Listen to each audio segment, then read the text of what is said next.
If you're in manufacturing or distributing, you want to hear the story. A $45 million distributor lost almost 40% of its revenue in under 90 days.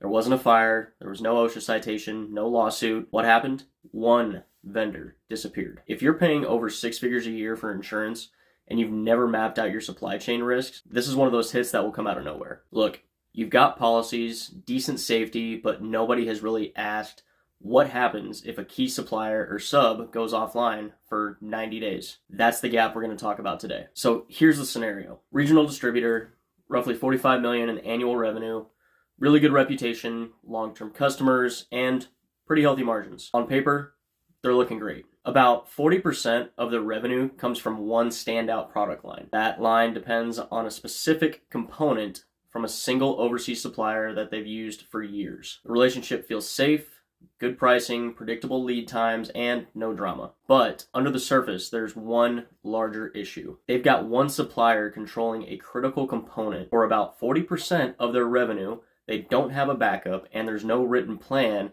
if that supplier has a problem. Supply chain is treated like a purchasing conversation, not an operational risk conversation. When the supplier runs into regulatory trouble in their home country, production gets shut down. And from the distributor's view, hey, there's open purchase orders and they're not shipping.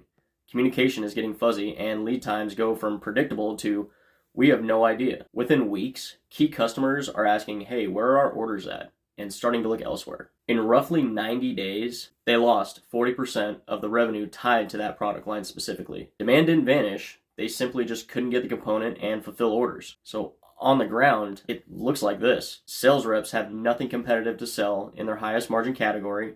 Long-term customers test competitors out because they need the product. They don't need excuses.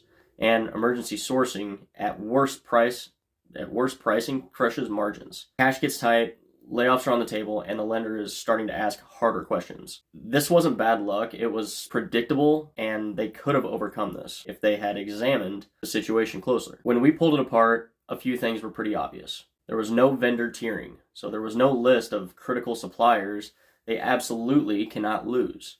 There was no rule of thumb like no single vendor should touch more than X% of revenue without a backup. No second supplier qualified and ready, even at a low volume. Very little attention to contingent business interruption coverage. What happens when a supplier, not your own building, goes down. They were unknowingly self-insuring against supplier failure and betting that the one relationship was going to save the company. So when I came in, on top of looking at the insurance piece, we started with a simple supply chain risk assessment. It's not super complicated. Step 1, map the top 20 vendors by revenue impact and operational criticality. If this vendor disappears, what stops? Step 2, for each, ask if they're offline, what % of revenue is at risk? Step 3, flag anything over 10 to 15% with no real backup. Those flagged vendors become the shortlist. From there, we ended up identifying and testing alternate suppliers for key components. We placed small trial orders to make sure backups actually worked.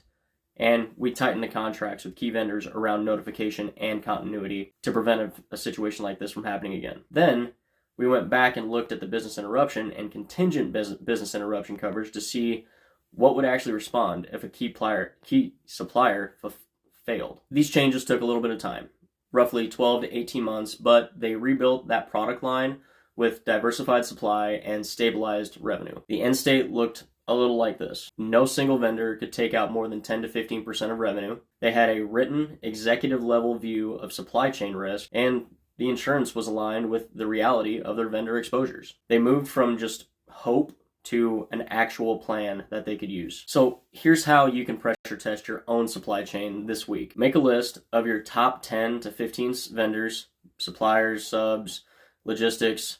For each of them, estimate if they do go down for the 90 days, 30 days, what % of revenue is at risk?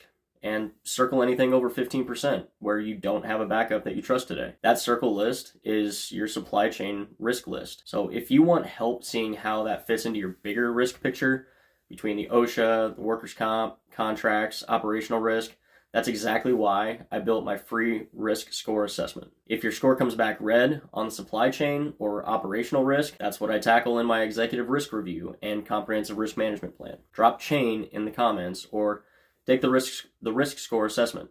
And We'll see where your biggest exposure really is.